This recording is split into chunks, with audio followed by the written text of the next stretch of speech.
كثيرا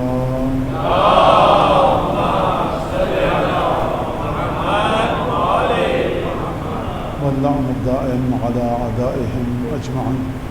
أما بعد فقد قال الله الحكيم في كتابه المجيد: أعوذ بالله من الشيطان الرجيم.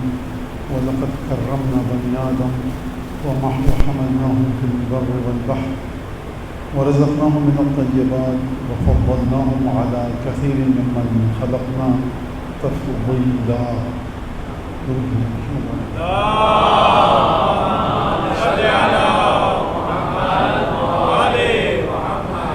آج کا جو موضوع ہے، آپ حضرات کے علم ہے کہ جتنے دن ہوں ہر دن ہر رات اور ہر شب ایک مختلف موضوع پر گفتگو ہوگی، اور آج کا جو موضوع ہے یہ شاید ان اہم ترین موضوعات میں سے ہے کہ جو مومنین کے درمیان زیر بحث اور زیر گفتگو رہتے ہیں۔ آواز چیک کر لیں، میں پڑھتا ہوں یا رک جاؤں؟ ٹھیک ہے کوئی مسئلہ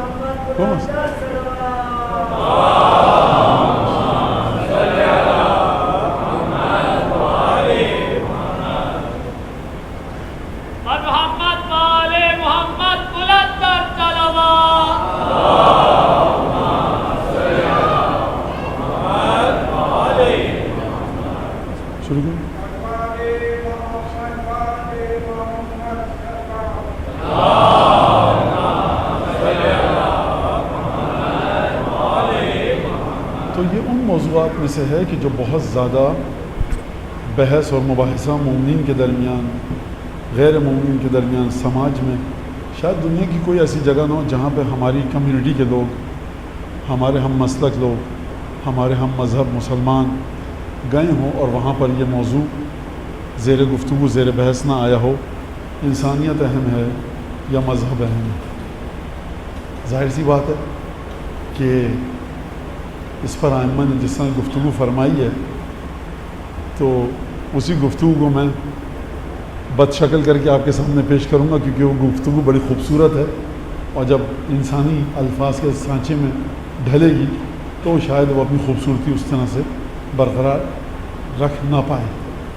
لیکن غرض یہ ہے کہ کچھ گفتگو ہو، ذہنوں میں سوالات آئیں، ان سوالات کے جواب دیے جائیں، اور پھر آہستہ آہستہ گفتگو آگے بڑھے، اور پھر انشاءاللہ کبھی توفیق دے خدا تو اس موضوع پر باقاعدہ ایک عشرہ خمسہ اس پر گفتگو ہو کہ معصومین علیہم السلام اور ترویج انسانیت یا حکمرانی مذہب، یعنی ائمہ نے پروپیگیٹ کیا ہے، تبلیغ کی ہے، پہنچایا ہے، پرومیننٹ کیا ہے، ایکسپوز کیا ہے، زیادہ اس ڈائمینشنز کو دکھایا ہے۔ کس کو؟ انسانیت اہم ہے۔ یا ائمہ نے یہ چاہا ہے کہ بتائیں کہ دیکھو ہر حال میں جو دین کہہ رہا ہے وہ کرو۔ تو کبھی کبھی ہم کو لگتا ہے کہ ان دونوں میں ٹکراؤ ہے، کبھی کبھی لوگ اپنے ذہن کے حساب سے فقہی مسئلوں کو حل کرتے ہیں، ان کی نظر میں یہاں پر انسانیت کو پرائرٹی دینی چاہیے، فوقیت اور ترجیح، لہٰذا یہ فقہ کا مسئلہ غلط ہے، اس کو ہٹاؤ، کنارے پہ رکھو۔ کبھی کچھ ایک عجیب قسم کا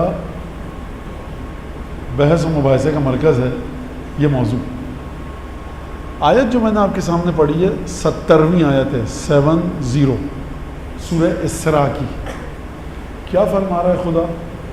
وَلَقَدْ كَرَّمْنَا بَنِي آدم، یعنی یقیناً ہم نے عزت دی آدم کی اولاد کو۔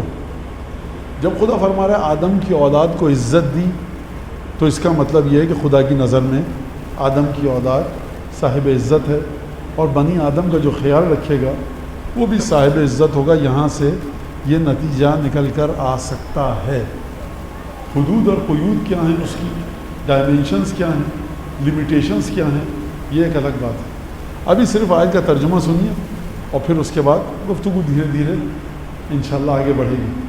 وَلَقَدْ كَرَّمْنَا بَنِي آدم، ہم نے یقیناً بنی آدم کو تکریم کی، اس کو ایک ڈگنیٹی دی، اس کو ہم نے ایک پریسٹیجیس لیول باوقار عظمت کے ساتھ ہم نے اس کو ایک سطح پر ایک مرتبے پر رکھا۔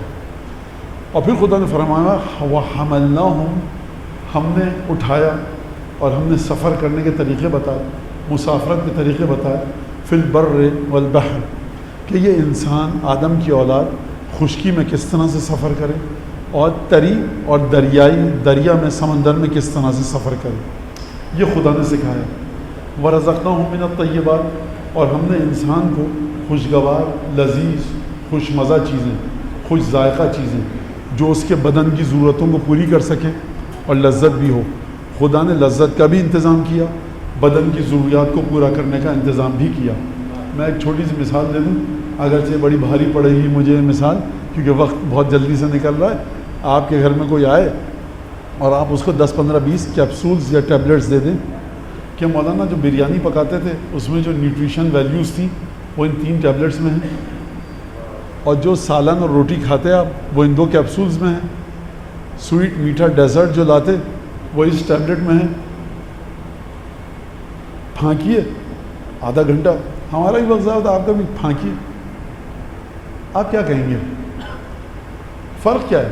انرجی کے لیے کھاتے ہیں۔ یہ خداوند تبارک و تعالی ہے کہ جس نے لذت بھی رکھی، اور کون سی لذت؟ سیب اگر کھائیے تو خوشبو سے بھی لطف اندوز ہوئیے، باغ کو دیکھ کر بھی آپ کا دل باغ باغ ہو جائے، درختوں کو دیکھ کر آپ کی آنکھوں کو بڑا بھلا لگے، اور جب آپ سیب کو سونگیں خوشبو اچھی لگے، رنگ اس کا اچھا لگے، چھلکوں میں سے کچھ نکلے، بیج میں سے کچھ نکلے، مغز و گودے اور پلپ میں سے کچھ نکلے، یہ صرف خدا کا کام ہے، کسی بشر کا کام نہیں ہے۔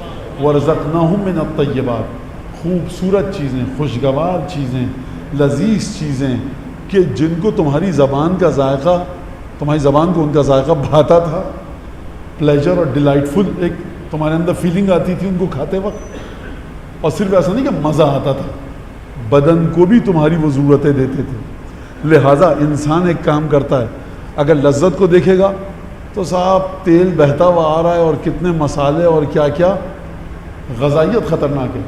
غذائیت کو دیکھے گا، گوشت ابال کے رکھ دیا آپ نے، یہ ہارٹ کا مریض بھی کھا سکتا ہے، بلڈ پریشر والا بھی کھا سکتا ہے، لیکن لذت نہیں آئے گی۔ لذت اور غذائیت صرف کام خداوند تبارک و تعالیٰ کا ہے، کہ خداوند تبارک و تعالیٰ نے غذائیت کو بھی بچایا، لذت کو بھی بچایا، اور بڑے عجیب انداز سے بچایا۔ وَرَزَقْنَاهُم مِّنَ الطَّيِّبَاتِ، ہم نے ان کو بڑی خوشگوار چیزوں کا رزق عطا کیا، اور پھر اس کے بعد فرمایا فَضَّلْنَاهُمْ عَلَىٰ كَثِيرٍ مِّمَّنْ خَلَقْنَا تَفْضِيلًا، اور ہم نے انسانوں کو فضیلت دی اپنی بہت سی مخلوقات پر جن کو ہم نے خلق کیا، ایک عجیب انداز میں ہم نے فضیلت دی۔ لہٰذا یہاں سے آج کل کی جو فلسفی ہے، اور ہو سکتا ہے پہلے سے ہو، میرا تو مطالعہ نہیں ہے کہ 1000 سال پہلے سے تھی کہ نہیں تھی، آج کل بہرحال میں نے گفتگو کرتے سنا ہے بعض فلسفی حضرات کو کہ یہ کائنات، یہ نظام حیات، یہ سسٹم جو لائف کا ہے، یہ ہیومن سینٹرک ہے کیا نہیں ہے؟ یعنی کیا مطلب ہیومن سینٹرک ہے؟ یہ پوری کی پوری کائنات، یہ نظام انسان اس کا مرکز ہے اور انسان کے گرد یہ گھوم رہا ہے۔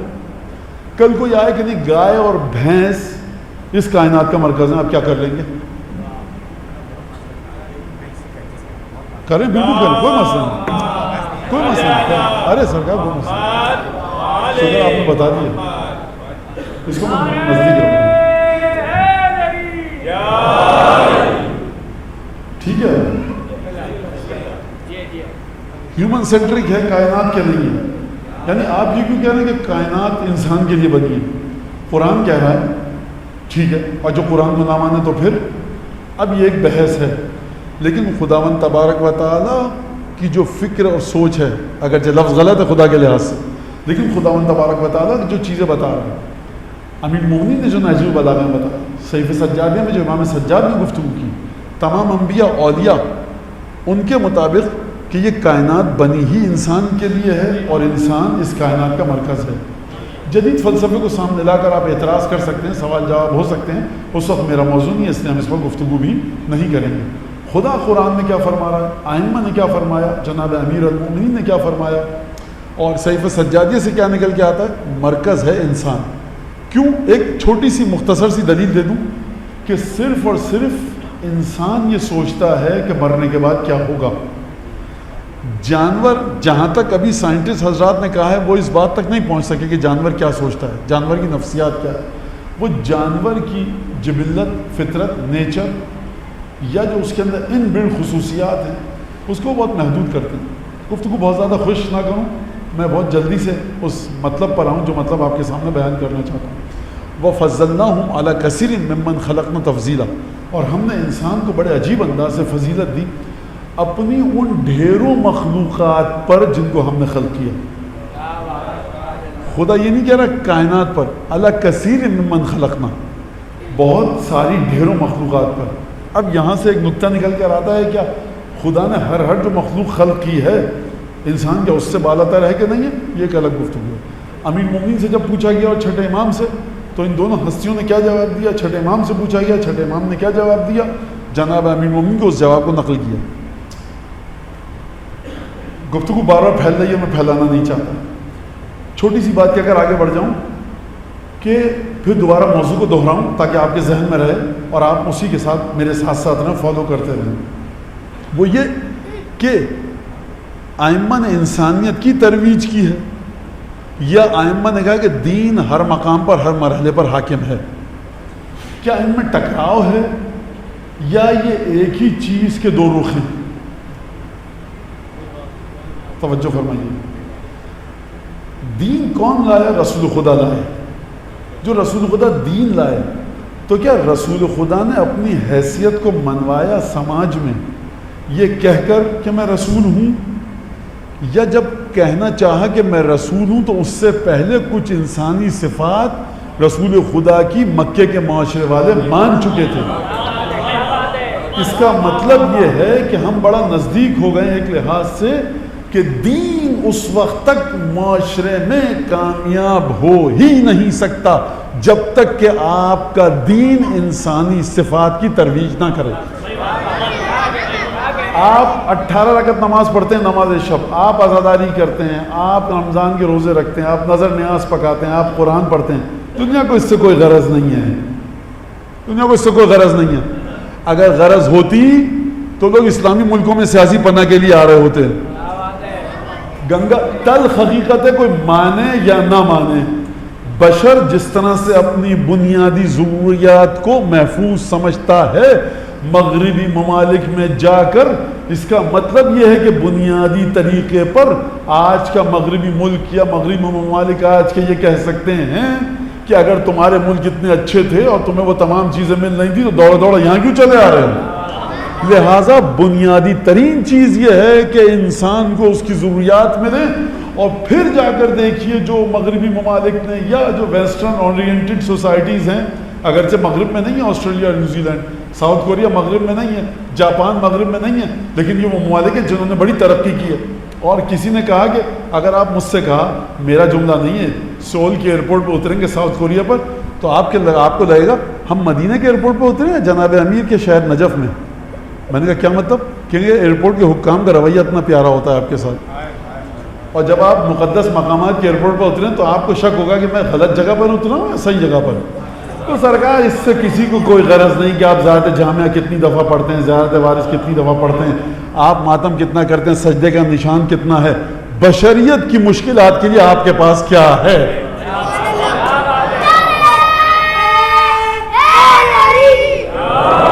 لہٰذا یہ وہ جگہ ہے کہ جہاں پر آپ کے دین کا سورج آپ کی، میں نے کہا یہ صرف ایک مجلس ہے، اشارے اندیے اور ایماعات ملیں گے آپ کو، انڈیکیشنز ملیں گے. اس کے بعد بچوں کے ذہن میں سوالات آئیں گے اور میں چاہتا بھی یہی ہوں کہ سوالات آئیں جس کے بعد گفتگو ہو. حضرت حجت جب آئیں گے تو یہ نہیں کہا کہ یقیم الصلاۃ، اہل بیت آئیں گے نماز کا اقامہ کریں گے. اہل بیت نماز کا اقامہ کریں گے، کرتے چلے آئے ہیں، اور یہ حق ان کا ہے کہ وہ نماز کا اقامہ کریں.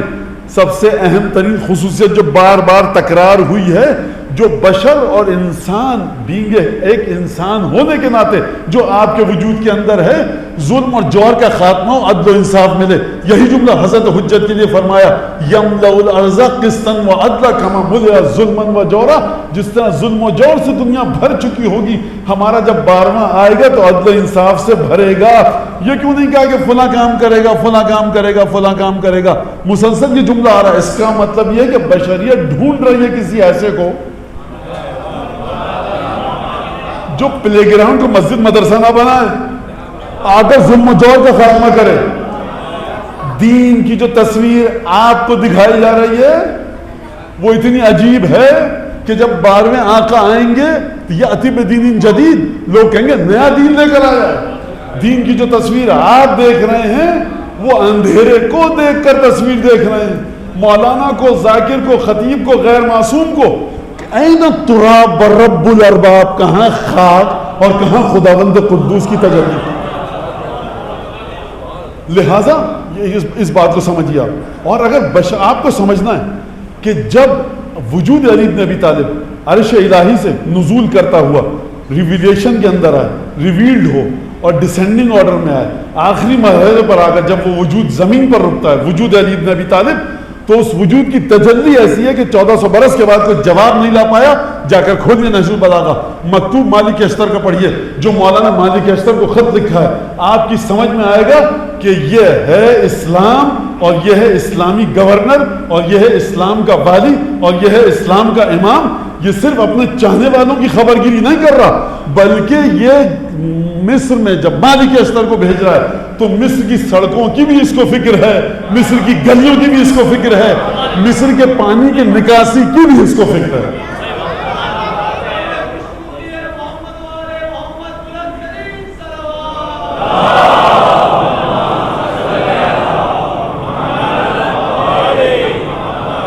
یہ مالک اشتر کے خط میں لکھا. اور میں نے کہا کہ پہلی خصوصیت جو رسول خدا کی 2 خصوصیتیں ہیں, یہ بشری خصوصیتیں ہیں.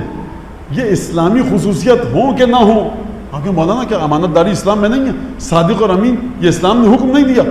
صادق اور امین جو ہو, جس جگہ پر ہو, یہودی ہو, عیسائی ہو, بریلوی ہو, دیوبندی ہو, شیعہ ہو, سنی ہو, کسی بھی فرقے کا ہو, اگر کسی محلے میں کوئی صادق اور امین ہے تو تمام لوگوں کی توجہ اس کی طرف ہوتی ہے. گھر کی چابیاں دیتے وقت آپ صادق اور امین کو ڈھونڈتے ہیں, داڑھی کی لمبائی چیک نہیں کرتے, ماتھے پر سجدے کا نشان نہیں دیکھتے.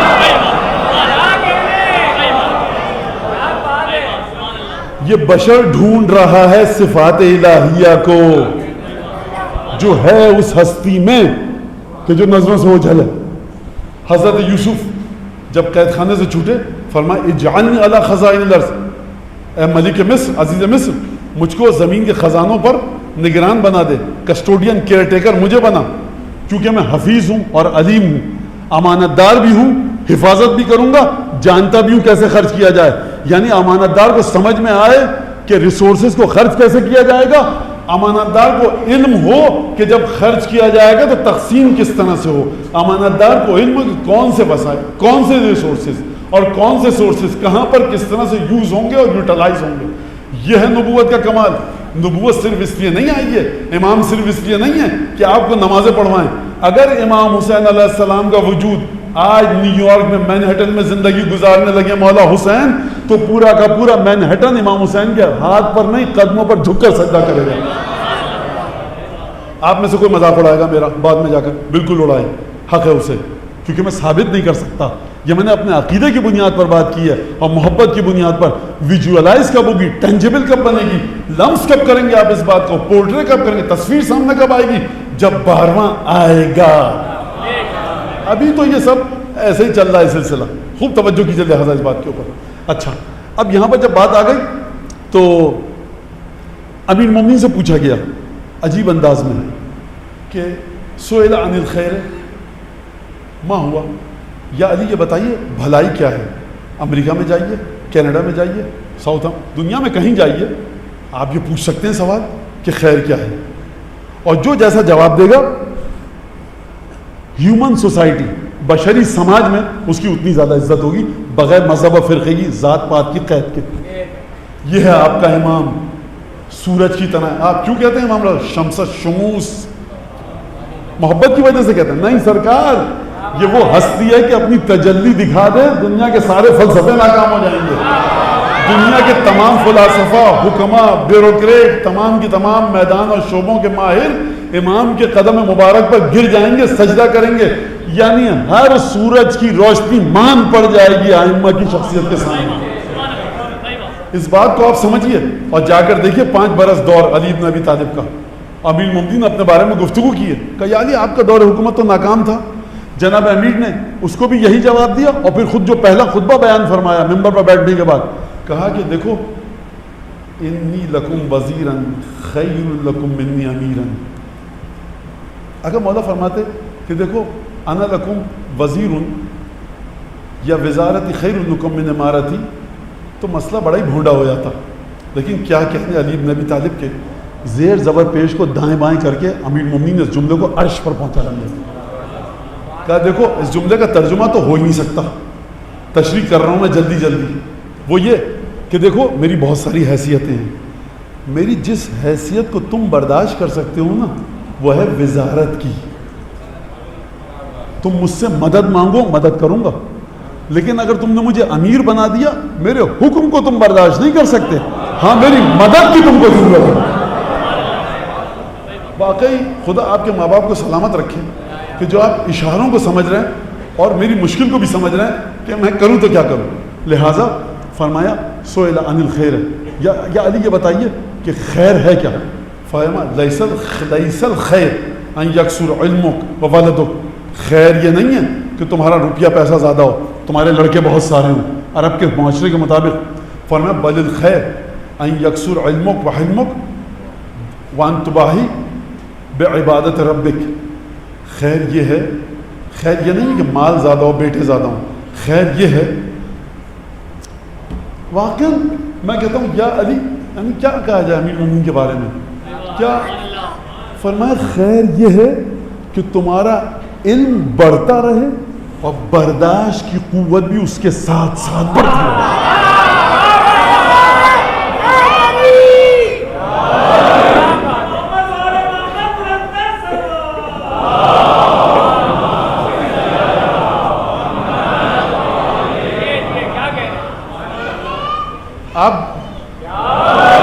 آپ جا کر کہیں بھی کسی معاشرے میں بات کیجئے, آپ کسی سے پوچھے جا کر خیر کیا ہے بھلائی کیا ہے, 10 جواب ملیں گے.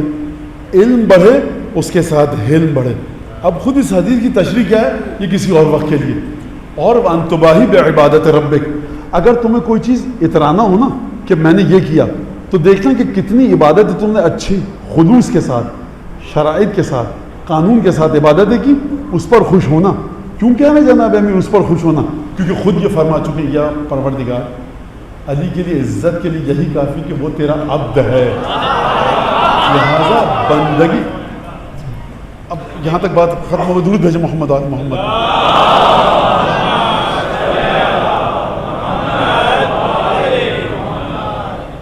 دیکھیے ائمہ معصومین نے جتنے احکامات آپ کو سماج کو میں رہنے کے لیے دیے ہیں اس کو اگر آپ دیکھیں گے تو آپ کی سمجھ میں یہ آئے گا کہ ائمہ نے فوقیت دی ہے, پرائرٹی دی ہے, امپورٹنس زیادہ ہے. کس چیز کی؟ انسانیت کی. بشر کو دیکھو اس کی مدد کرو, بشر کو دیکھو اس کے ساتھ رہو. جب آپ دین میں آئیں گے تو کچھ قوانین ہیں. کوئی صاحب کہ مولانا یہ کیا چکر ہے, یہ کیا سلسلہ ہے کہ فطرہ ایسے کو دیں, سہم امام اس کو نہیں دے سکتے, سہم سادات اس کو نہیں دے سکتے. مسئلہ یہ ہے بڑا کہ اگر اچھا انٹلیکچوئل بھی تو ہو کوئی تو تب تو بات سنیں. وزارت اسپورٹس کے لیے, وزارت کھیل کے لیے جو پیسہ دیا جاتا ہے آپ لگا دیجیے نا ریلوے میں جا کر, کیوں نہیں لگاتے؟ بجلی کاٹ دیجیے. آپ کے بابا جان بھی تو بغیر بجلی کے رہتے تھے, بجلی کے پیسے کاٹ دیجیے اور دے دیے کسی اور کو کہ جس کے پاس کھانے کو نہیں ہے. آپ ملک چلاتے ہیں, صوبہ چلاتے ہیں, شہر چلاتے ہیں, فنڈز ایلوکیٹ کیے جاتے ہیں کیونکہ پرورش اس طرح سے ہونی ہے. فنڈز کی ایلوکیشن اس وجہ سے نہیں ہے کہ آپ کو پلاننگ نہیں آتی, بلکہ اسی وجہ سے ہے کہ آپ کو پلاننگ آتی ہے. وہاں پر اگر آپ یہ نہیں کر سکتے تو یہاں پر یہ کیوں کر رہے ہیں؟ ہم کوئی پسند, آپ جو کرنا ہے کیجیے پیسوں کے ساتھ, کوئی جبر و زبردستی نہیں ہے. دین کے قانون پر آپ حملہ نہیں کر سکتے کیونکہ دین لانے والے نے اس طرح سے بنایا ہے قانون کو. لیکن مذہب کو لے کر جب آپ سوسائٹی میں چلیں گے تو یقین کیجئے کہ جتنے قوانین ائمہ نے بتائے ہیں وہ سب کے سب ایسے ہیں کہ بشریت آپ کی گرویدہ ہو جائے. کچھ تھوڑے سے قوانین ہیں کہ جہاں پر مذہب کے مطابق آپ کو چلنا ہے. اگر آپ سمجھ رہے ہیں کہ نعوذ باللہ فقہ میں ہماری کمی ہے, ائمہ نے انسانیت کی ترویج نہیں کی اور خدا نے انسانیت کا احترام نہیں کیا, آپ کرتے ہیں بالکل تبھی تو پوچھ رہے ہیں. تو آپ یہ جو 1/5 ہے بیچارہ اس بد نصیب مال پر, اس پر کیوں مصیبت آ رہی ہے؟ جو بقیہ مال رکھا ہوا اس میں سے صدقہ دے دیجئے جا کر انسانیت کے لیے. نہیں کیا خدا نے, امام نے نہیں کیا, مرجع ہمارا اس کو نہیں پتا کیا ہے, بیچارہ 200 سال پہلے کی زندگی گزار رہا ہے, آپ دیں دیجئے جا کر. ایک بات. اور دوسری بات یہ ڈھکوسلے جو ہے نا انسانیت کے, یہ بھی بڑا عجیب مسئلہ ہے. یعنی قبلہ وہاں پر بڑی انسانیت ہے. 4 دفعہ بوسٹر لگوانے کے لیے ایک ملک نے ویکسینیشن خرید لیے سارے. افریقہ ایشیا میں جائیں یا نہ جائیں, ہمارے ملک میں آ جائیں, تب انسانیت کہاں گی؟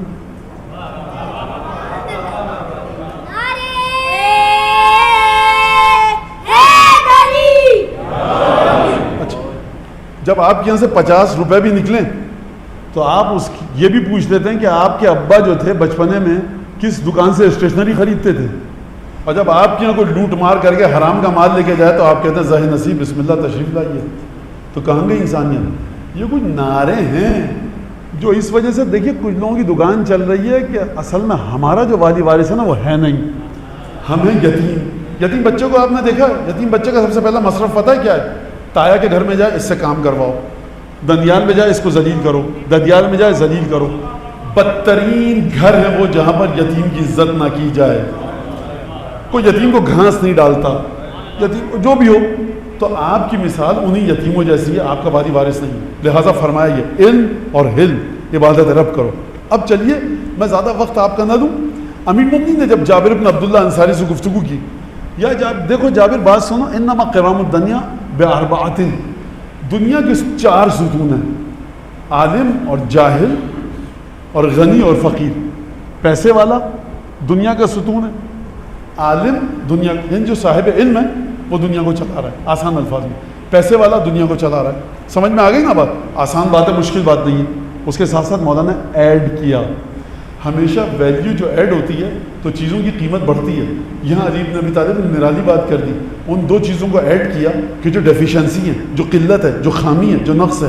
مولانا نے کہا دنیا 4 ستونوں پر قائم ہے, دنیا کا کاروبار 4 چیزوں کے لیے چل رہا ہے. ایک اس پر جو پیسے والا ہے, اور دوسرا جو علم رکھتا ہے. ٹھیک ہے, بالکل صحیح ہے. فرمایا اس پر بھی چل رہا ہے کہ جو فقیر ہے, اس پر بھی چل رہا ہے جو جاہل ہے. یہ علی علم اور مال پر تو سمجھ میں آ گیا, یہ جاہل و فقیر کیسے چلانا ہے؟ فرمایا اگر جاہل علم نہ سیکھے تو دنیا تباہ ہو جائے گی. جاہل اگر علم سیکھنے کی طرف مائل ہو تو دنیا اپنے مقام پر کھڑی رہے گی. فقیر اگر اپنے فقر کی وجہ سے چوری, غنڈہ گردی, اسنیچنگ, پستول دکھا کر لوگوں کا مال چھینو, اگر اس پر آ جائے دنیا برباد ہو جائے گی. لیکن اگر فقیر اس طرح سے رہے کہ وہ اپنی آخرت کو نہ بیچے دنیا کی خاطر, دنیا اپنے مقام پر رہے گی. اور پھر فرمایا اگر پیسے والا اپنے پیسے کے ذریعے نیکی نہ کرے تو دنیا برباد ہو جائے گی. کیوں برباد ہو جائے گی؟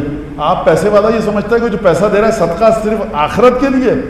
آپ جو پیسہ دے رہے ہیں نا, تو آپ اس پرسنٹیج کو منیمائز کر رہے ہیں کہ جو سڑک پر موبائل چھیننے کی پرسنٹیج تھی.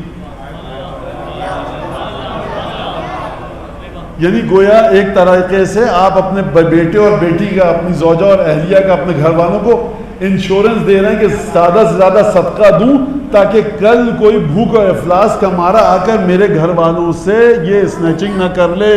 لہذا صدقے کا ایک پہلو غیبی ہے, ایک پہلو دنیاوی ہے. اگر دنیاوی پہلو نہ ہوتا تو ہماری فقہ میں یہ حکم نہ دیا جاتا کہ اگر کوئی شخص قحط کے زمانے میں, ڈراٹ کے زمانے میں, بارش نہیں آ رہی, قحط ہے, لوگوں کے پاس کھانے کو نہیں ہے, اگر ایسا شخص کسی کے گھر میں کود کر کچھ چرا لے کھانے کے لیے تو اس کی انگلیاں بھی کاٹی جائیں گی. کہا اس کی انگلیاں نہیں کاٹی جائیں گی. خوب توجہ کیجیے گا اس بات پر. لہذا اس گفتگو کو یہیں تک رکھیں تاکہ آپ کے ذہن میں کچھ خطوط واضح ہوں کہ ائمہ نے آپ کے جو تمام بنیادی صفات بتائی ہیں وہ ہیں ہی انسانیت والی.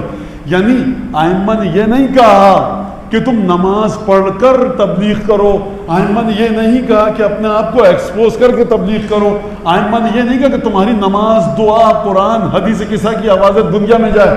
فرمایا حدیث قصہ پڑھنا ما ذکر خبرون ھذا فی محفل میں محفل اہل الارض, جب مل کر بیٹھنا ہمارے شیعہ و محب اندر بیٹھنا. یہ نہیں کہ زیارت کو 10 محرم کی زیارت کو چوراہے پر جا کر پڑھو, کہا بیابان میں پڑھو, چھت پر جاؤ, کمرے میں جا کر اعمال عاشورہ کرنا, کوئی تمہیں دیکھ نہ پائے. یہ بیوی بچوں کے بارے میں نہیں ہے. ارے مولا نے فرمایا اپنے گھر کے ایسے کمرے کا انتخاب کرو جہاں کوئی نہ دیکھے. یہ بات ہی بیوی بچوں کی ہو رہی ہے. اگر آپ چوراہے پر جا کر امام نے کہا گھر کے اندر جاؤ, بیابان میں جا کر یہ عمل کرو, یہ دعا وہاں پڑھنا, اور چوراہے پر آپ پڑھیں تو غلطی نہ امام کی ہے نہ راوی کی ہے، طریقے پر آپ نے عمل نہیں کیا اور قصوروار نعوذ باللہ راوی کو ٹھہرا رہے۔ امام نے یہ نہیں کہا کہ نماز شب کی تمہارے گھر سے آوازیں آئیں، بلکہ امام نے کہا دیکھو صدق الحدیث و اداء الامانہ، جب بات کرو تم تو سچی بات کرو، معاشرے تمہاری شہرت سچ کی وجہ سے ہو۔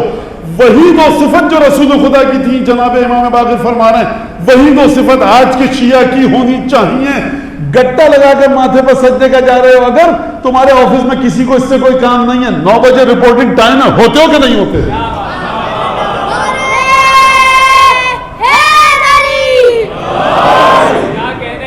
لہذا خوب توجہ کیجئے گا، لہذا اسی وجہ سے فرمایا ہمارے لیے زینت کا باعث بنو، ذلت کا باعث مت بنو، رسوائی کا باعث مت بنو۔ لہذا چلیے اسی خط کی طرف جناب امیر المومنین علیہ الصلوۃ والسلام نے جو بیٹا پانی نہیں ہے، پانی ٹھیک ہے چھوڑ، ٹھیک ہے چلے گا، ٹھیک ہے بیٹا، شکریہ۔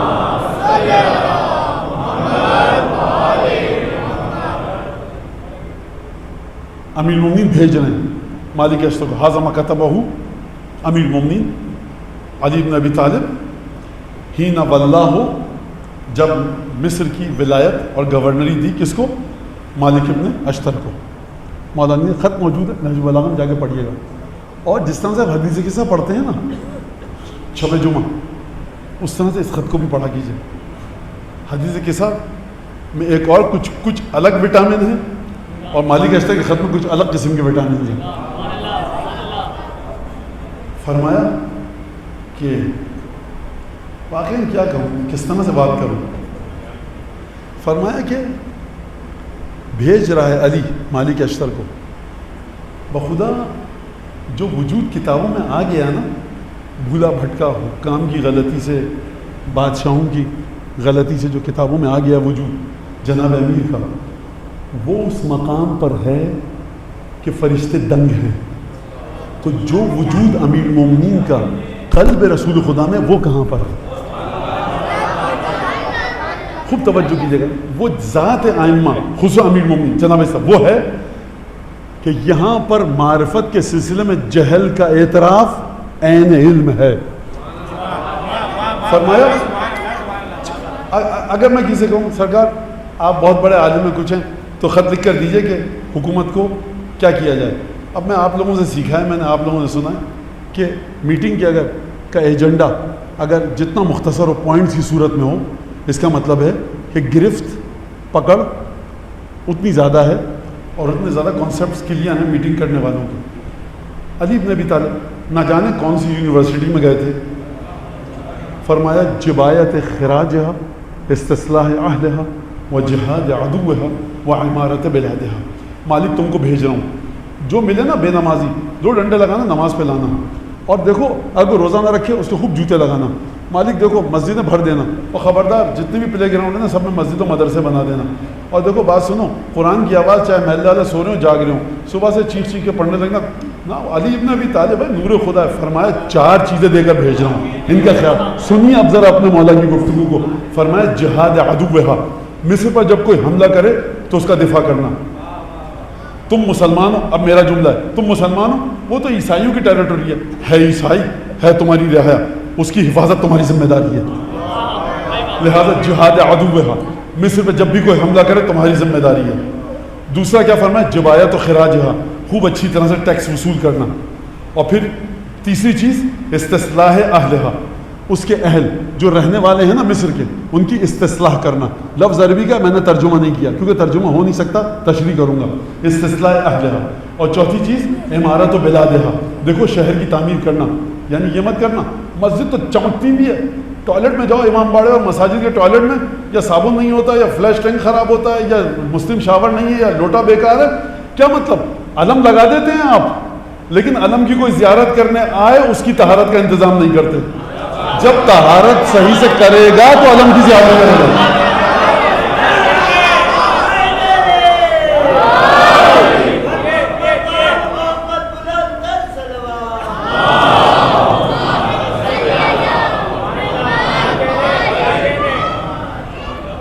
اچھا دیکھیے، کہتے ہی مجھے خیال آیا، کوئی یہ سمجھے مولانا مسجد میں بیٹھ کے میں یہاں کے نہ وضو خانے میں گیا ہوں نہ ریسٹ روم میں گیا ہوں, مجھے نہیں پتا. میں ایک کلن کلچر کی بات کر رہا ہوں.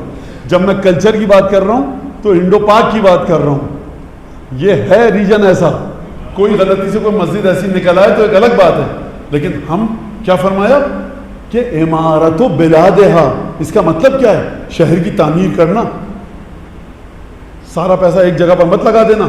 سڑکیں اچھی ہوں, نکاسی کا انتظام ہو, پانی پینے کا انتظام ہو.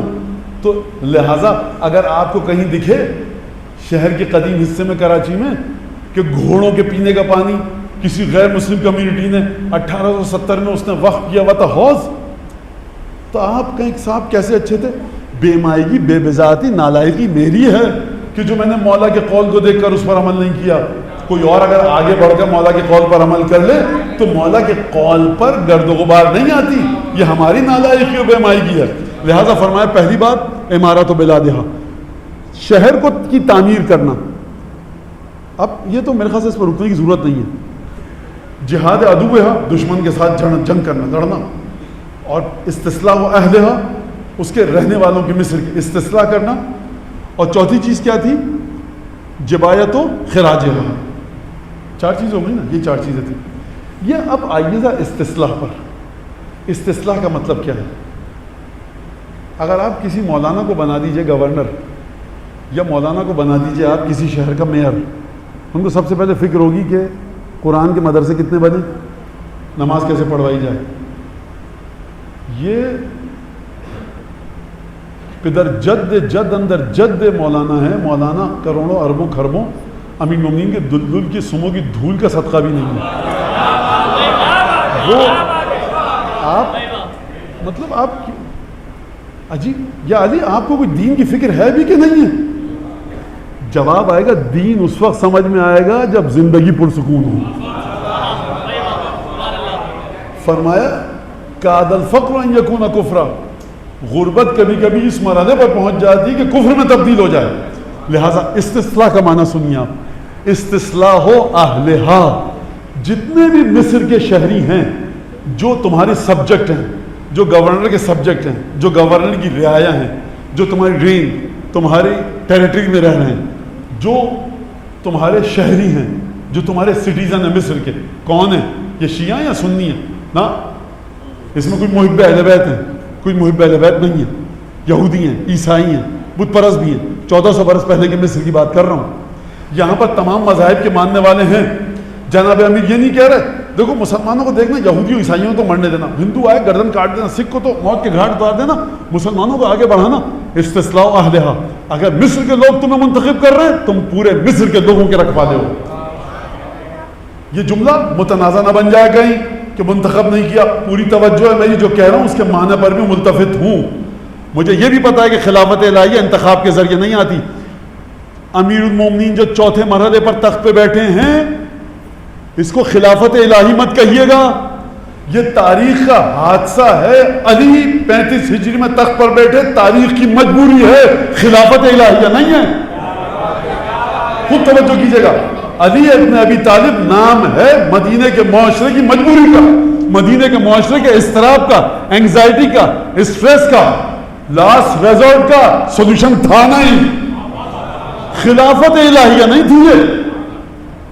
اچھا یہ اس کی سمجھ, اب کل وہ کہتے مولانا نے کہہ دیا امیر مومنین خلافت الہیہ, تو یہ میں اس کے لیے کہہ رہا ہوں جس کو سمجھ میں آئے کہ من کنت مولا ہو فہذا علی مولا, اور سمجھ میں آئے نہج البلاغہ کے اس جملے کا معنی, حدیث کے اس جملے سے لولا حضور الحاضر وقیام الحجہ لالقیت حبلها علی غاربها.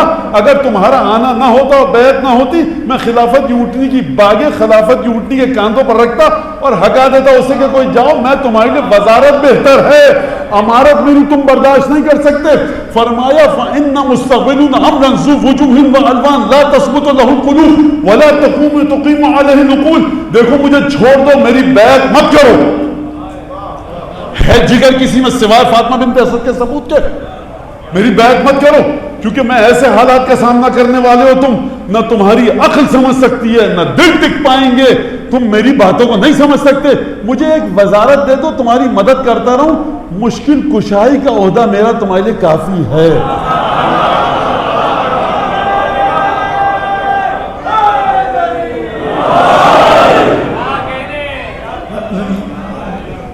اچھا اس کے جب مالک کو بھیجا استثلاء اہلہا. استثلاء کا مطلب کیا ہے؟ استثلاء کا روٹ ورڈ ہے صاد لام ہے. اصلاح، صلاحیت، صالح. استثلاء کیا ہے؟ اصلاح کہتے ہیں آپ کوئی چیز خراب ہو اس کو صحیح کر دیجیے، یہ کام غلط ہے اس کی اصلاح کیجیے. مولانا آپ نے لفظ غلط کا، اصلاح کیجیے. غلطی کی اصلاح، غلطی کو کاؤنٹر کرنا، ریکٹیفائی کرنا، جبران و تدارک کرنا، یہ کہا جاتا ہے اصلاح. استصلاح کا مطلب یہ ہے کہ جو پوٹینشیل چھپی ہوئی ہیں اس کو نکال کر عملی کرنا، بالقوہ سے بالفعل بنانا. پوٹینشیلی جو چیزیں ہڈن ہیں اس کو ایگزیکیوٹ کرنا. یعنی مالک دیکھو، میں بچوں کی زبان میں بات کروں، اگر کوئی بچہ فٹ بالر بننے کے لائق ہے، زبردستی اس کے ہاتھ میں برش تھما کر پینٹر مت بنا دینا. اگر کوئی عالم بننے کے لائق ہے، فقہ کا عالم بننے کے، اس کو شاعر مت بننے دینا. اگر کوئی معمار بننا چاہتا ہے، سول انجینئر، تو خبردار اس کو مت کہنا کہ ابا کو پسند ہے الیکٹرانکس انجینئر بنو. اگر کوئی الیکٹرانک انجینئر بننا چاہتا ہے تو اس سے یہ مت کہہ دینا کہ تم جا کے میکینیکل بنو. سمجھے بات کو آپ؟ لہٰذا سب سے پہلے ان کی دنیا کو سیکیور کرو. اب میں آپ کے یہیں پہ نتیجہ دے دوں کیونکہ اس کے بعد نتیجہ دینے کا وقت نہیں رہے گا. دین اس وقت تک صحیح معنوں میں سوسائٹی اور معاشرے میں آ ہی نہیں سکتا جب تک آپ لوگوں کا پیٹ نہ بھریں، ان کی بنیادی ضرورت کو پورا نہ کریں. الامن اہنہ العیش، امین رومی فرما رہے ہیں، ذہن، دل و دماغ، جان، مال، عزت و آبرو، پراپرٹی، مال کی سیکیورٹی اور سیفٹی سب سے خوشگوار ترین زندگی ہے. تو سب سے خوشگوار ترین زندگی آپ کو ملے گی نارتھ امریکہ میں. آپ جی یہی کہہ رہا ہوں، پریشان مت ہو مولانا یہ تو کافر ہیں، وہ ہیں. کیوں نہیں مانتے؟ ڈرتے کیوں ہیں حقیقت کو مانتے ہوئے؟ گھبراتے کیوں ہیں؟ سیفٹی اور سیکیورٹی آپ کو ملتی ہے. مطلب وہ بے حیائی تو نہ جاتے، کس نے کہا تھا جانے کو؟ صاحب یہ تو نہیں ہو سکتا کہ چٹ بھی میری اور پٹ بھی میری، ہو نہیں سکتا. خوب توجہ کے ساتھ سمجھیے گا جی. جو اگر آپ میں اتنا دم ہے، بیٹھیے فلسفیوں کے ساتھ، ان کے تھاٹ پروسیس کو روکیے. نہیں ہے دم. آپ تو کہتے تھے سنت رسول کا جھنڈا اٹھاؤ، سب کو اپنے سنت رسول کے تابع لے آؤ. سنت رسول ہے 23 برس کی، نکالیے پڑھیے جا کر اس میں سے. سنت رسول میں سب کچھ ہے، کمی آپ میں ہے، کمی علماء میں ہے. نہیں بات کر سکتے آپ، حل نہیں دے سکتے ان کو. تو یہ وہ جگہ ہے جہاں جتنی بھی اڑان اڑ لیجیے، کہکشاں کی آخری حدود پہ چلے جائیے، تھک ہار کر جب زمین پہ آئیں گے تو صبح کی فجر کی نماز کے بعد پڑھنا پڑے گا العجل العجل یا مولا یا رسول. پڑھنا پڑے گا دعائے قنوت میں نماز میں، اللہم کل ولیک. یہ اللہم کل ولیک دعا نہیں ہے، اپنی ذلت کا، حقارت کا، عاجزی کا اقرار ہے کہ پروردگار بھیج اس کو، اس کے بغیر دنیا میں ظلم ہے، اندھیرا ہے. یہ امانے والے کچھ کر سکیں گے، یہ ٹوپی شیروانی والے کچھ کر سکیں گے، یہ مسجد کے مولانا کچھ کر سکیں گے، یہ دنیا کو نہیں چلا سکتے. کوئی کام آئے گا کون؟ وہ کہ جو عالم غیب سے علم لے کر وراثت علی بن ابی طالب کے ذریعے چلائے گا.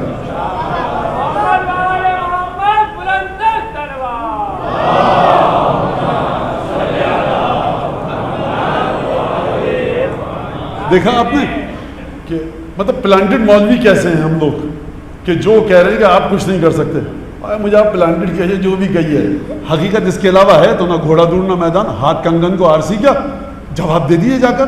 میں کچھ فینومینا کا ذکر یہاں سے کرنا نہیں چاہتا، بچے بیٹھے تھاٹ پروسیس کو روک دیجیے جا کر. آپ ان کے روکیے، کیا ہے آپ کے پاس. خیر تو بہرحال درود بھیجیے محمد آل محمد.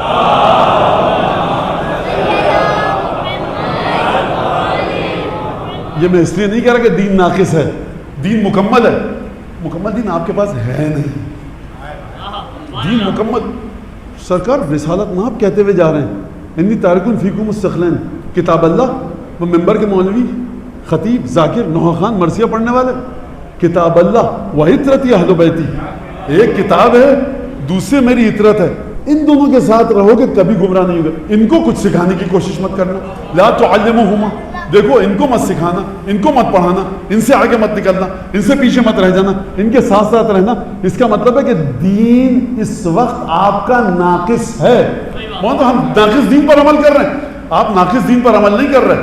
آپ کو یہی کہا گیا کہ اس پر عمل کرو، اسی کے ذریعے جنت ملے گی، لیکن یہ مت کہیے گا کہ ہمارے دین میں ہر چیز کا حل موجود ہے۔ اما حل موجود ہے تو لا کر دکھاؤ نا۔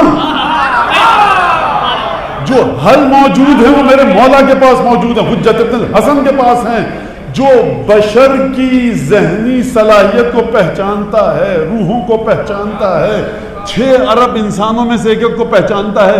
یہ میں کیسے کہہ رہا ہوں؟ مالک اشتر سے کہا مصر کے لوگوں کی جو پوٹینشیل ہے اس کو باہر نکالنا۔ دوبارہ کہوں، جو مصر کے لوگوں کی چھپی ہوئی صلاحیت ہے اس کو باہر نکالنا۔ تو جب تک مالک اشتر کو پتہ نہ ہو کہ میں خطاط کو کیسے سمجھوں کہ یہ خطاط بنے گا، یہ واریر اور یہ اچھا فوجی بنے گا، یہ بیوروکریٹ بنے، جو قلم چلائے گا اس کے ہاتھ میں بندوق تھماؤں گا، اس سے کہوں گا کہ سرحد پہ جا کے فوجی بنو، پہلا فائر ہوگا اس کے اوسان خطا ہو جائیں گے، غش کر کے گر پڑے گا، اے سی کے کمرے میں یہ دستخط کرنے کے لائق ہے، محاذ پہ جا کے بہادر فوجی لڑے گا، توپوں کی گھن گرج کے اندر وہ لڑے گا جس کا جگر شیر کا ہوگا۔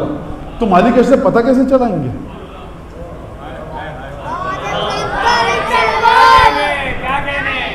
یہ ہے نکتہ۔ کیسے پتہ چلائیں گے؟ آپ کو پتہ ہے کیسے پتہ چلائیں گے؟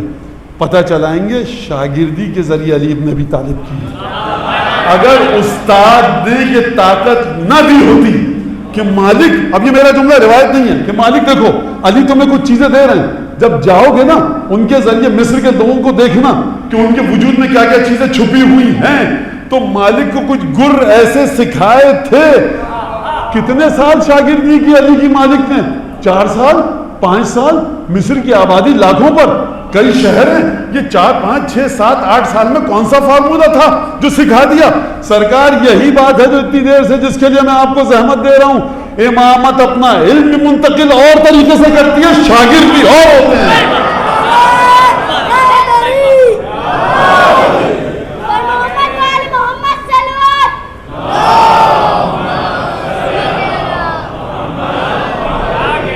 وَعَلَمْ يَا مَالِكِ إِنِّي وَجَّهْتُكَ عَلَىٰ بِلَادٍ، مالک جان لو میں تمہیں کچھ ایسے شہروں کی جانب بھیج رہا ہوں کہ قد جرت علیہ من حکام جور وعدل، تم سے پہلے اس شہر کے اندر مصر پر کچھ عادل حکمران تھے، کچھ ظالم حکمران تھے، کچھ نماز پڑھتے تھے لیکن ظالم تھے، کچھ ظالم تھے لیکن نماز نہیں پڑھتے تھے۔ نا نا نا نا، سیٹ پر بیٹھے ہو، رعایا کا حق ادا کرو، رعایا کی ضرورتوں کو پورا کرو۔ مالک کو فرما رہے ہیں، امیر المومنین نے جو مصر کے گزشتہ حکام کی بات کی ہے، عدل کی بات کی اور جور کی بات کی، حرام حلال کی بات ہی نہیں کی ہے ابھی، خوب غور سے سمجھیے گا۔ یہاں پر دیکھیے، اب میں جلدی جلدی بات کروں، تمام جوانب کو لے کے میں چل نہیں سکتا۔ پھر اس کے بعد فرما فَإِنَّ النَّاسَ يَنْظُرُونَ فِي عُمُرِكَ بِمِثْلِ مَا تَنْظُرُ إِلَىٰ وُلَاةِ قَبْلِكَ وَيَقُولُونَ فِيكَ مَا تَقُولُ فِيهِمْ، مالک دیکھو تمہاری رعایا جب جائے گی نا تو تمہارے بارے میں بھی اسی طرح سے دیکھے گی تمہارے کرتوتوں کو، جس طرح سے تم سے پہلے گورنروں کے کرتوتوں کو دیکھا، اور تمہارے بارے میں بھی تمہاری رعایا وہی کہے گی جس طرح سے تم گزشتہ گورنر اور والیوں کے بارے میں کہتے تھے۔ لہٰذا تقویٰ کو اپنا پیشہ اختیار کرنا، پیشہ تقویٰ کرنا، ایثار التقویٰ، ہمیشہ تقویٰ کو اپنے سامنے رکھنا۔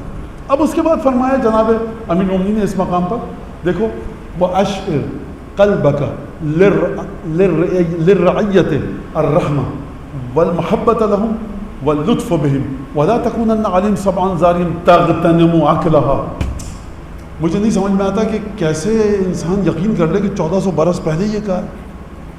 فرمایا دیکھو مالک اپنے دل میں اپنی رعایا کی نسبت محبت، پیار، لطف، کرم، نرم جذبات کا عادی بناؤ اپنے دل کو رعایا کے لیے۔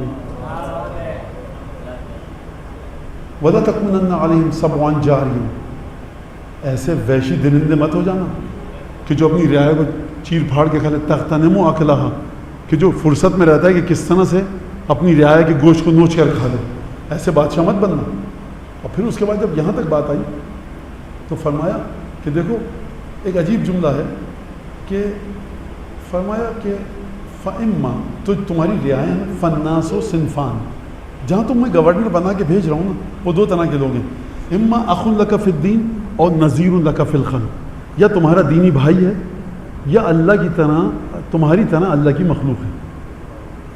ان دونوں کے ساتھ جو تمہاری رعایا یہی کرنا، تعرض لهم العلل ویفتفرط منهم الخطأ والعمد، تو فآتہم من عفوک وصفک من مثل ما ترجو ان یعطیک اللہ من عفوہ وصفہ.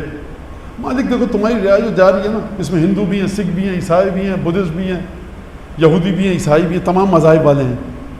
تو جو میں نے تم سے کہا ہے نا کہ رحمت، پیار، محبت اپنی رعایا کے لیے رکھنا، یہ میں صرف اس لیے نہیں کہہ رہا کہ مسلمانوں کے لیے، فرمایا پوری رعایا کے ساتھ یہی کرنا، کیونکہ تمہاری رعایا ایسی ہے فَإِنَّ تَعْرُضُ لَهُمُ الْعِلَلِ، ان کو کچھ نہ کچھ خامیاں ان میں ہیں، وَيَفْرُطُ مِنْهُمُ الزَّلَلِ فِي الْخَطَأِ وَالْعَمْدِ، جان بوجھ کے کبھی غلطیاں کرتے ہیں، کبھی بھول چوک کے ذریعے ہو جاتی ہیں ان سے غلطیاں.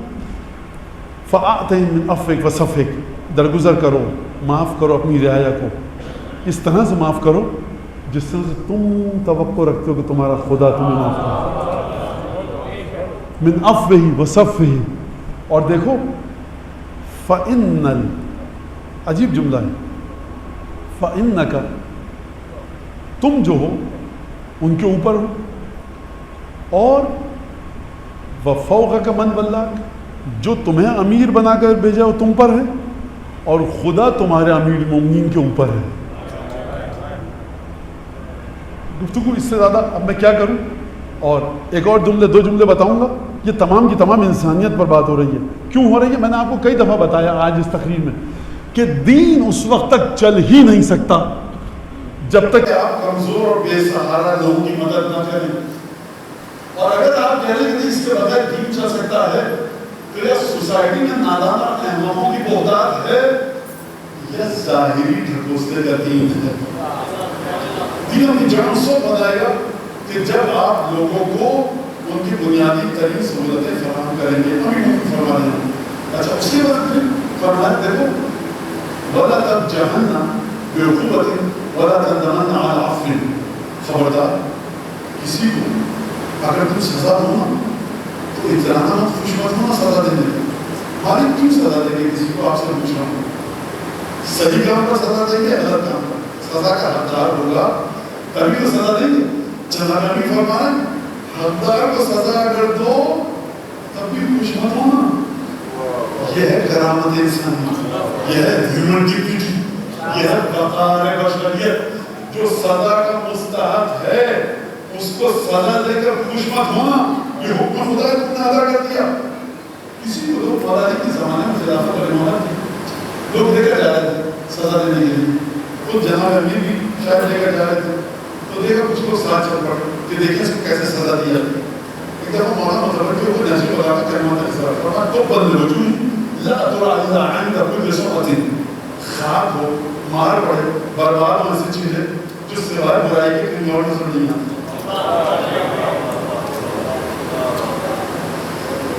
5-6 آدمی میں جھگڑا ہوا، جھگڑا لگ گیا، کیا کر رہے ہیں؟ چھوڑو گا بنا دو اپنی راہ. لہٰذا برائی نہیں کرنے جا رہے، جناب نبی خود سزا دینے جا رہے ہیں. لیکن فرمایا دیکھو کسی کو سزا دینے جا رہا ہوں یہ مجھ پر واجب ہو چکا ہے، تم اس کی سزا کے دیکھنے کا تماشا دیکھنے کیوں آ رہے ہو؟ برا ہے تمہارا کہ اگر تم کسی کا تماشا دیکھنے آؤ، کسی کی بے عزتی دیکھنے آؤ، اس کو سزا دینے کے لیے میں کسی مقام پر جاؤں. لہٰذا فرمایا کبھی تھرنا خوش مت ہونا کسی کو سزا دے کر. وَلَا تَنْدَمَنَّ عَلَىٰ عُقُوبَةٍ.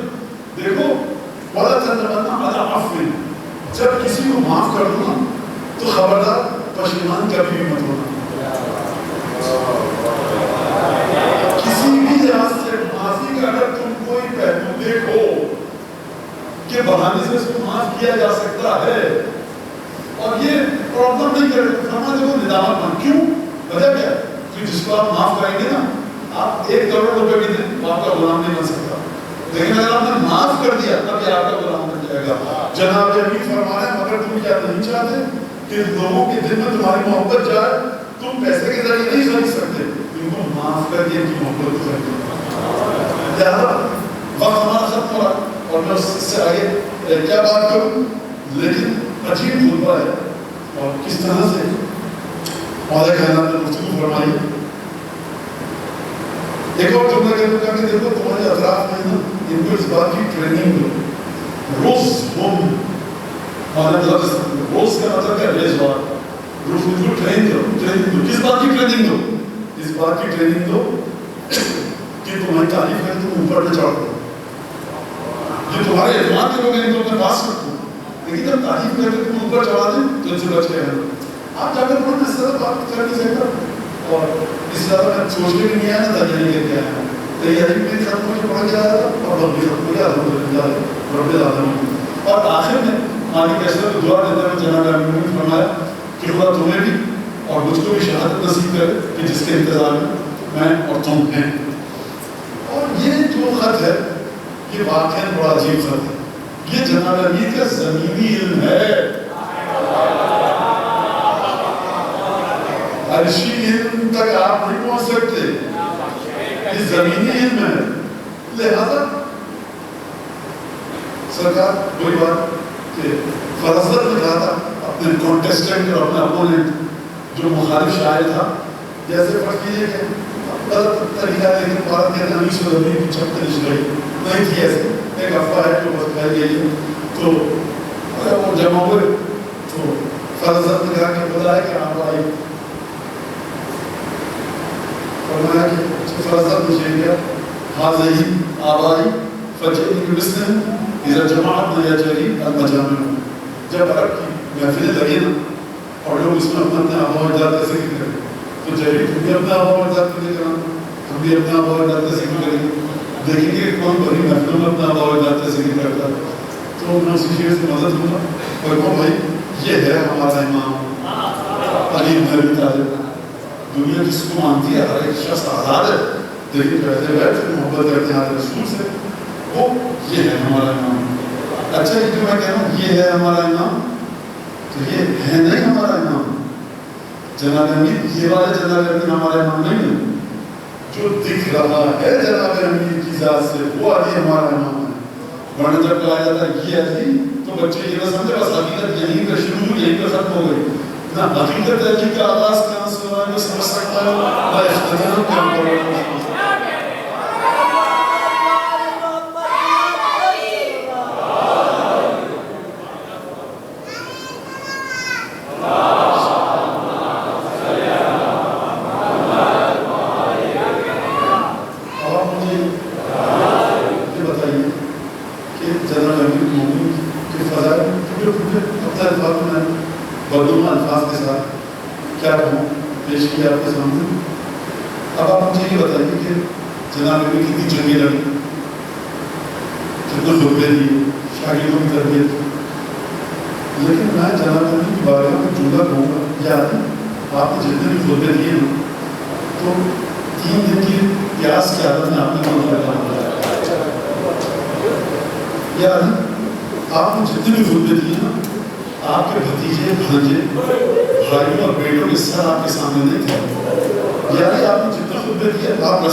بہت مشکل ہے کہ کوئی شخص اپنی ذات کی قید سے باہر نکل کر امام نے جو ذمہ داری دی ہیں ان کو انجام دے.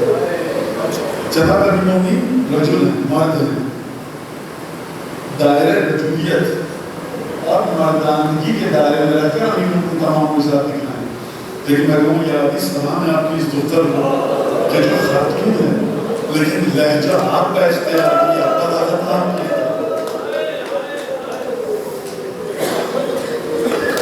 واقعہ نازل کرتے ہیں علماء کہ جب سید الشہداء قرآن پڑھ رہے تھے ایک دفعہ تو جناب زینب گجری تشریف لائیں. سید الشہداء نے قرآن کو بند کیا اور قام اجلال اللہ، جناب زینب کے احترام میں کھڑے ہو گئے پرکت کے ساتھ. میں سید الشہداء کی خدمت میں دونوں ہاتھ جوڑ کے 10 بستہ عرض کروں گا اب 12 مولا یہ آپ کی ہمشیرہ گرامی کی مظلومیت پہنچانی ہے لیکن بڑا کٹھن مرحلہ ہے، بہت ہی سخت الفاظ ہیں. میں کہوں گا مولا کاش آپ اس وقت ہوتے بازار عثمان اور دربار عثمان کہ کس طرح سے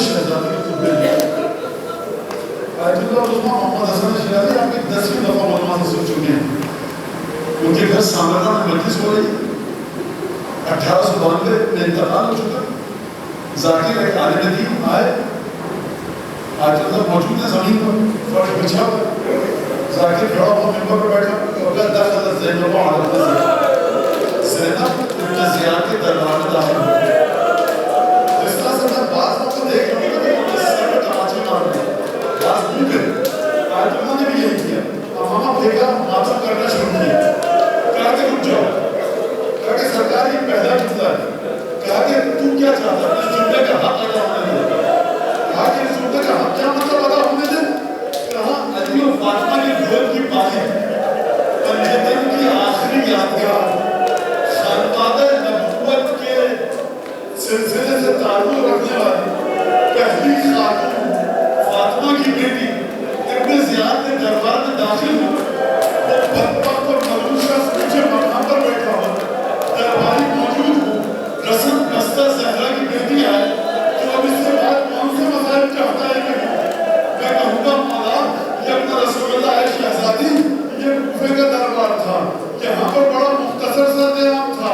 میں کہوں گا ہے آیت اللہ ہم برداشت نہ کر سکے, آپ نے اوپر تماچے لگائے, ماتم کیا. کاش اگر وہ منظر پڑھا جاتا کہ جب دمشق میں باب الساعہ پر کئی گھنٹے جناب زینب کو انتظار کروایا گیا, اس وجہ سے انتظار کروایا گیا. آج رسول کا تماشا دیکھ لو, شہر کو سجایا جا رہا ہے, علی کی بیٹیوں کی نعوذ باللہ رسوائی و تذلیل کا سامان دیا جا رہا ہے. کئی گھنٹے انتظار کے بعد دربار شام میں جب بیوی داخل ہوگی تو دل کی کیا کیفیت ہوگی جب اپنے بھائی کے سر کو یزید کے قدموں پر ظالم کے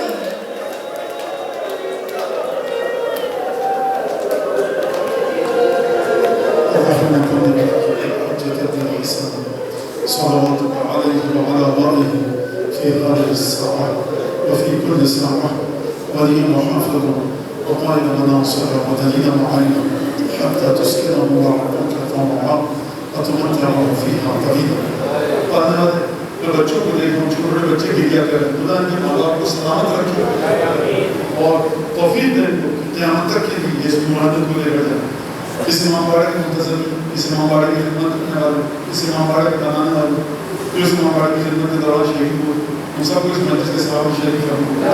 بانیان مجلس, حاضرین مجلس, ان کو ثواب میں شریک فرما. حضرت حجت کی بارگاہ میں اس مجلس کو بانیان اور حاضرین اور منتظرین کی طرف سے شرف توقیق سے مزین فرما. پروردگار حضرت حجت کے دل سے ہر جو قبول فرما, خوشیت فرما, عامل کے انصار و اعمال میں شامل فرما, ان کی ضرور میں تعطیف فرما. پروردگار ضرور عائزہ اقربا والدین جن جن کا ہم پر حق ہے, جو خونی رشتے دار ہمارے ہیں, اسی طرح سے علماء سوز سلام پڑھنے والے, مرثیہ پڑھنے والے, مراجع بزرگان, محدثین, مفسرین جن کا ہم پر حق ہے, جن کو علوم اہل بیت پر مطلب وہ سب دنیا سے چلے گئے مغفرت کر. جو زندہ ہیں ان کی توفیقات میں تو لوگوں کے ساتھ اضافہ کرنا. پروردگار جو لوگ گھروں میں بیٹھے ہیں اس مجلس کو سن رہے ہیں, گریا کر رہے ہیں, ان کے دل میں جو حاجت ہے مجھے قسم دیتے ہیں کہ ان کی حاجتوں کو پورا کرنا. جس نے مجھ سے آپ سے SMS واٹس ایپ کے ذریعے پیغام بھیج کر کو کی درخواست کی ہے, پروردگار تجھے مظلومی کی قسم دیتے ہیں آج رسول کی, شہداء کربلا کی, ان کے وارث کو, امام حسین کی, مظلوم بچیوں اور بہنوں کی, تم تمام حاجتوں کو پورا کرنا. اس محفل میں, اس مجلس میں جو اندر سے نادار, قرضدار, پریشان, بے اولاد, بے روزگار, مشکل میں گرفتار ہے, اس کی مشکلات کو دور کرنا. رسول خدا کے قرآن کے جو دشمن ہیں, جو سازشیں کر رہے ہیں رسول خدا کے خلاف, قرآن کے خلاف, ان کو دنیا اور آخرت میں رسوا پڑنا. ان کے ہتھ کنڈوں اور سازشوں کو خود انہی کی جانب بدترین دانوں کو موڑ دیں. اس ملک کی جو جڑوں کو کھوکھلا کرنے پر پروردگار جس لباس میں ہیں, جو زبان بولتے ہیں, جس شعبے سے تعلق ہے, جس مذہب سے ہیں, ان کو رسوا فرما. جو اس ملک کی خدمت کر رہے ہیں, مضبوط کر رہے ہیں, حفاظت کر رہے ہیں اس ملک کی, ان سب کی توفیقات میں اضافہ کرنا. پروردگار ہم کو توفیق دے کہ تیرے دین کی حفاظت کر کے دم بھی اوڑ دیں کہ تیرے دین پر چل کے تیرے دین کی حفاظت کرے, اس پر عمل کرے. پروردگار جس مومن مومنہ کا ہم پر حق ہے اسلام میں, بشمول ہمارے والدین کے, ہمارے والدین کے والدین کو بھی ضرور ان سب کی مغفرت فرما. گھر میں نام نام سے دعاؤں کی قبولیت کے لیے بلند آواز سے دعا.